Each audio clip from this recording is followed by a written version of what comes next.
Gamelin, lui non plus, ne veut pas recommencer la guerre de 14. Il veut à tout prix éviter une nouvelle hécatombe. Il estime qu'il lui faut 2 ans pour achever le réarmement à l'abri de la ligne Maginot.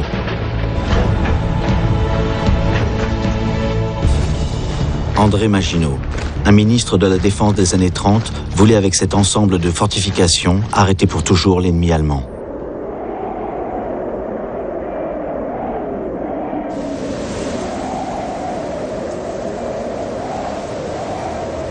Il a fallu 16 ans de travaux, 1,5 million de mètres cubes de béton, 150 000 tonnes d'acier. Ces tourelles d'artillerie, reliées entre elles par un dédale de tunnels dans lesquels 200 000 hommes sont immobilisés, couvrent 500 km de la frontière suisse au Luxembourg. Au bout de la ligne Maginot, la forêt accidentée des Ardennes est jugée par l'état-major français infranchissable par les chars. La ligne Maginot n'a pas été prolongée jusqu'à la mer, parce que la Belgique était une alliée de la France, avant de se proclamer neutre. Cette partie du front est tenue par une armée française et le corps expéditionnaire britannique, qui s'étoffera avec des Canadiens et des contingents de l'Empire.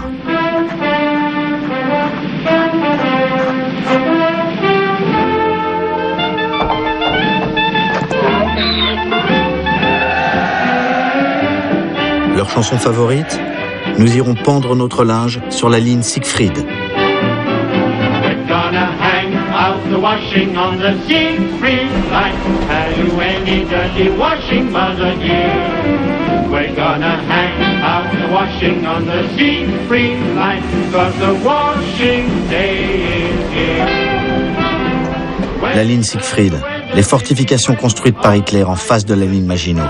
Along without a care. We're gonna hang out the washing on the Siegfried. Les Français reprennent la chanson. On ira prendre notre linge sur la ligne Siegfried. Pour laver le linge, voici le moment. On ira prendre notre linge sur la ligne Siegfried. À nous le beau linge blanc. Les vieux mouchoirs et les chemises en papa. En famille, on lavera tout ça. On ira prendre notre linge sur la ligne Siegfried. Si on la trouve encore là. Les Allemands n'attaquent pas, toujours pour éviter de se battre sur 2 fronts. Mais par mesure de précaution, les Français décident d'évacuer les Alsaciens et les Lorrains vers le Périgord ou les Charentes.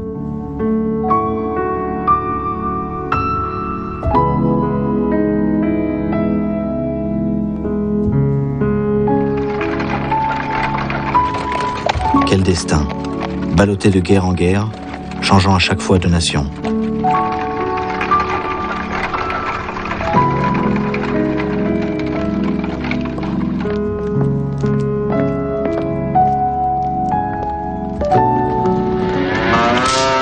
Sans oublier les pensionnaires du jardin zoologique, dont le blanc et fier lama.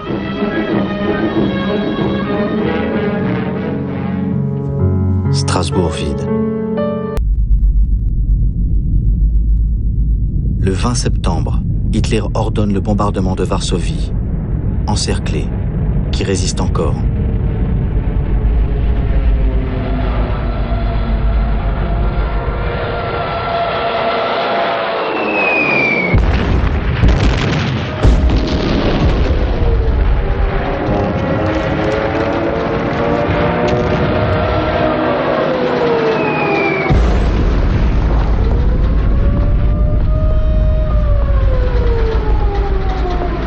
Hitler veut terroriser non seulement les Polonais, mais aussi les Français et les Anglais.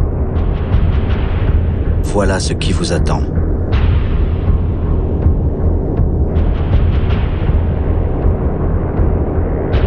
Le monde est horrifié.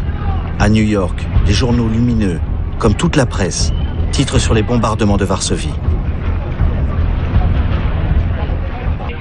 Le président des États-Unis, Franklin Roosevelt, s'adresse à la nation.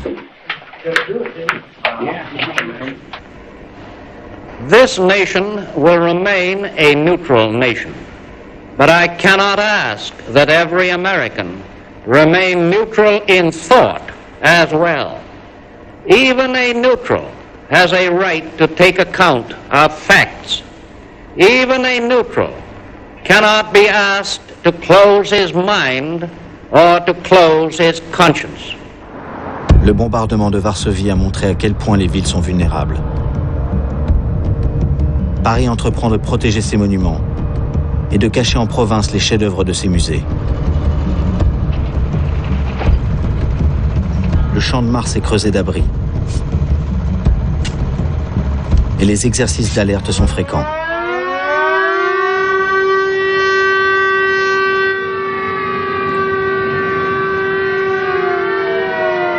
Les masques à gaz deviennent obligatoires.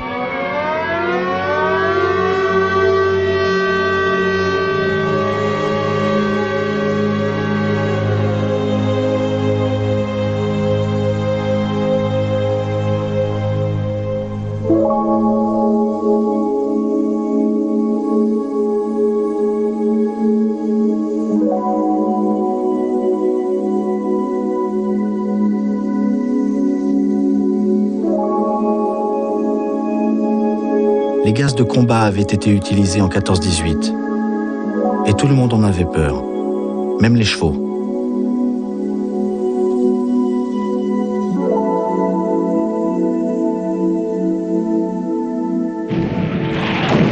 Pendant ce temps, la malheureuse Pologne est dépecée.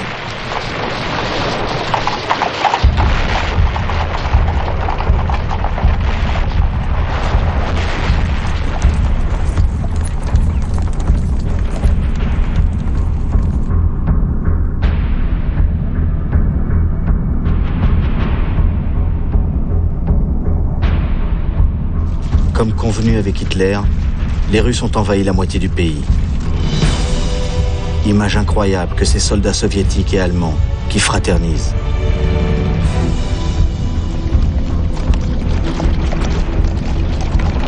Les nazis distribuent des tracts ainsi rédigés.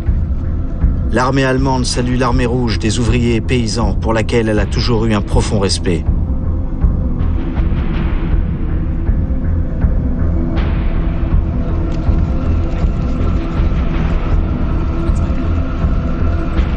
L'armée polonaise s'est rendue aux Allemands et à l'Est, aux Soviétiques.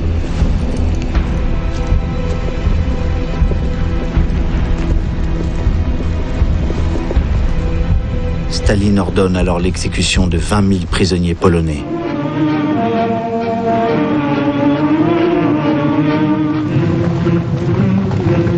Staline veut supprimer les élites d'un pays qu'il entend annexer. 4 500 officiers polonais sont tués d'une balle dans la nuque dans la forêt de Katyn, près de Smolensk, en Russie. 2 ans plus tard, Staline reçoit au Kremlin le chef des Polonais en exil, le général Sikorski, qui lui fait remettre une liste des officiers polonais disparus.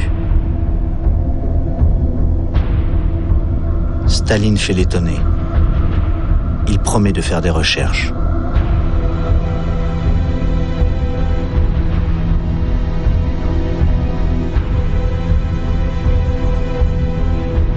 En 1992, le président de la Nouvelle-Russie, Boris Eltsine, remettra au président polonais Lech Walesa le document original, l'ordre d'exécution, signé par Staline.